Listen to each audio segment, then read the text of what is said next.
Après les très réussis HTC One M7 et M8, on attendait logiquement le successeur ici au Mobile World Congress. On va prendre en main ce très bel HTC One M9 et on va le comparer avec un iPhone 6. Donc le HTC One M9, franchement, il n'y aura pas de différence flagrante en termes de design par rapport aux prédécesseurs. C'est toujours les mêmes codes stylistiques qui sont entre nous super réussis. Une machine unibody avec des finitions en alu, un traitement et un assemblage surtout qui sont vraiment premium. On a une machine qui est super valorisante. Quand on parle de haut de gamme sur le smartphone, on peut penser à HTC et on peut penser naturellement à Apple. Donc on va évidemment comparer ces deux machines qui sont très proches. Déjà on va voir en termes de couleur, on a du doré chez HTC sur ce M9.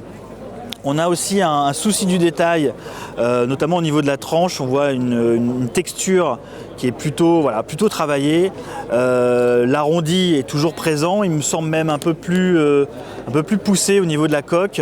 C'est une coque qui a donc en aluminium 2 tons.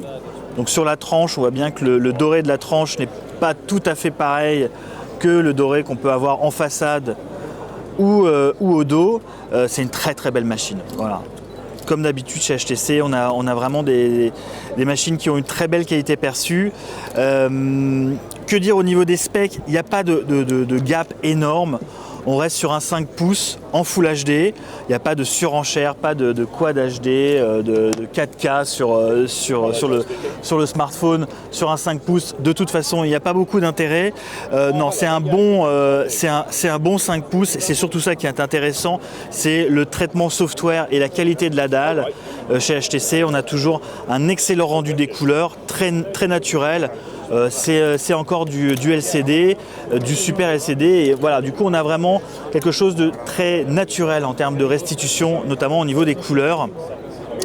On peut faire une petite balade au niveau au niveau de la galerie justement pour voir un petit peu ce que ça rend en termes de qualité d'image.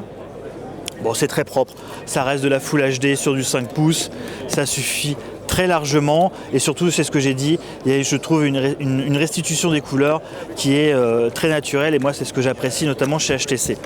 On reste en façade, on retrouve évidemment, ça fait partie de l'ADN d'HTC, les deux haut-parleurs donc avec un traitement software et hardware, c'est-à-dire qu'il y a une puce dédiée pour la restitution sonore en Dolby et voilà, du son qui crache bien.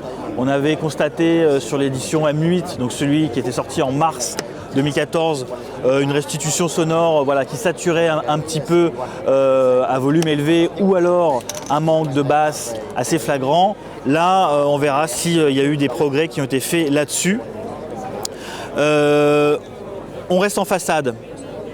Le capteur, c'est de l'ultra pixel. C'était le capteur qu'on trouvait auparavant au dos.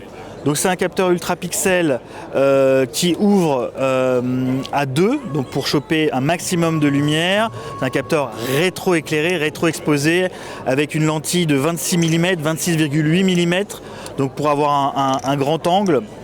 Ça enregistre évidemment en 1080p. Donc voilà, je l'ai dit, un ultra pixel en façade, rétro-exposé. À l'arrière, alors l'ultra pixel a disparu.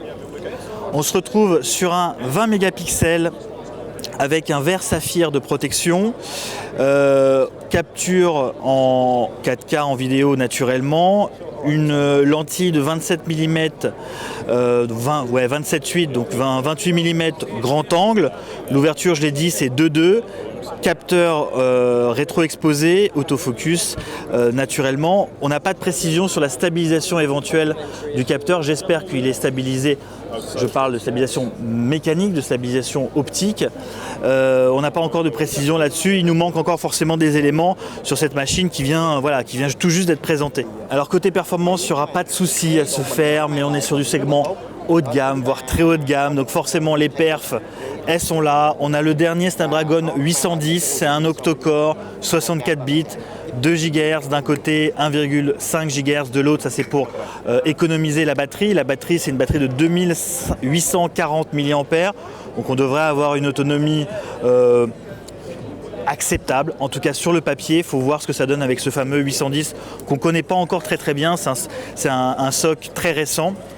C'est un SoC qui gère évidemment la 4G+, un SoC qui est épaulé par 3 Go de RAM. Il y a 32 Go de stockage interne, 32 Go évidemment extensible via le traditionnel slot micro SD jusqu'à 128. Je l'ai dit, il y a de la 4G+, il y a tout ce qu'il faut, tout ce qu'il y a généralement sur du très haut de gamme, à savoir le NFC, le Bluetooth 4.1, le Wi-Fi AC, le DLN à l'HDMI via la sortie micro USB en MHL. Ça, c'est d'ailleurs du micro USB 2.0. Bon, il y a tout ce qu'il faut en termes de spec pour faire tourner cette machine qui de toute façon sera pérenne avec le dernier SoC 810 de Qualcomm. Il n'y aura pas de souci ni niveau performance ni niveau réception 4G. Alors le comparo, c'est ce que je vous ai vendu tout à l'heure, le petit comparo avec l'iPhone. C'est des machines, on n'a pas encore le prix du HTC One M9, mais on peut considérer qu'on aura un positionnement tarifaire assez proche de l'iPhone. Il sera sensiblement moins cher tout de même.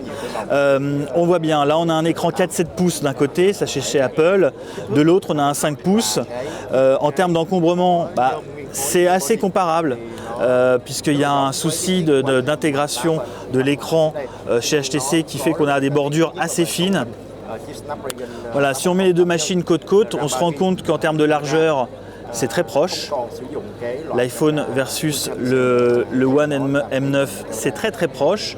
En termes d'épaisseur, bon, l'iPhone est nettement plus fin, ça c'est assez indéniable. On voit bien voilà, la philosophie qui est assez proche déjà en termes de couleur et en termes de finition. Voilà, c'est deux machines qui pour moi boxent sur le même terrain, la même catégorie, avec notamment ce traitement en aluminium, ces qualités de fabrication, ces qualités de finition, cette qualité perçue, on en a pour son argent chez les deux fabricants.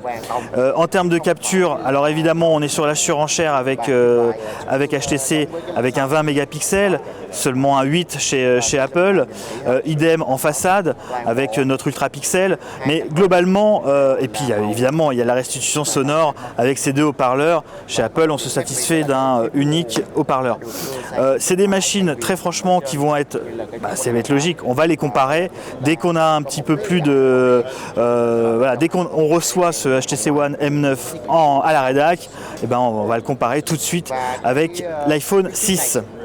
Alors les premières impressions sur ce One M9, comme le One M7, comme le One M8, on est plutôt enthousiaste, on a une belle machine, une belle philosophie, quelque chose qui est vraiment, haut de gamme.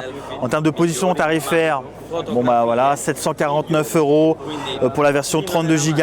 Elle sera d'ailleurs uniquement disponible en 32 Go. Il y a le slot pour carte micro SD. Et la dispo en France, ça sera début avril, courant avril. C'est Alexandre Billot pour CNET France. Merci et à bientôt.